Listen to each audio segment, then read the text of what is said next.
بسم اللہ الرحمن الرحیم۔ السلام علیکم ناظرین کرام، عمران خان کی رہائی کے حوالے سے ایک خبر سامنے آئی ہے۔ اس ویڈیو میں آگے چل کر ہم اس کے متعلق بات کریں گے۔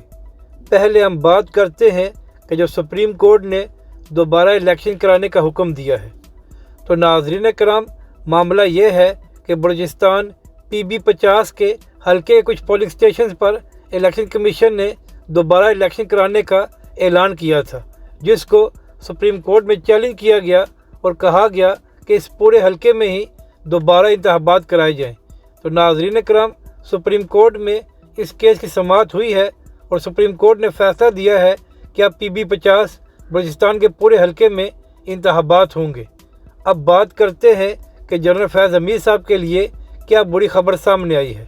تو ناظرین کرام، یہ خبر سامنے آئی ہے کہ جنرل فیض حمید صاحب کے بڑے بھائی کو کرپشن کے کیس میں گرفتار کر لیا گیا ہے اور ان کو اڈیالہ جیل بھی بھیج دیا گیا ہے۔ تو ناظرین کرام، یہ جنرل فیض حمید صاحب کے لیے کوئی اچھی خبر نہیں ہے۔ اب بات کرتے ہیں عمران خان کی رہائی کے حوالے سے۔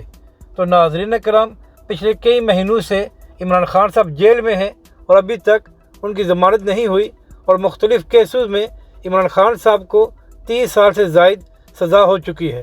تو اسی حوالے سے کچھ PTI اور عمران خان کے وکلاء یہ دعویٰ کر رہے ہیں کہ عمران خان صاحب عید سے پہلے رہا ہو سکتے ہیں، مگر ناظرین کرام، حکومتی ذرائع اور بڑے بڑے صحافی یہی بات کر رہے ہیں کہ یہ ممکن نہیں ہے کہ عمران خان صاحب کی اتنی جلدی رہائی ہو سکے۔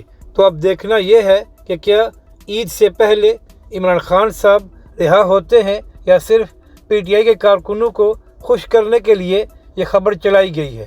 اگر آپ کو یہ ویڈیو اچھی لگے تو اسے لائک اور شیئر ضرور کریں اور ہمارے اس چینل کو بھی سبسکرائب کریں۔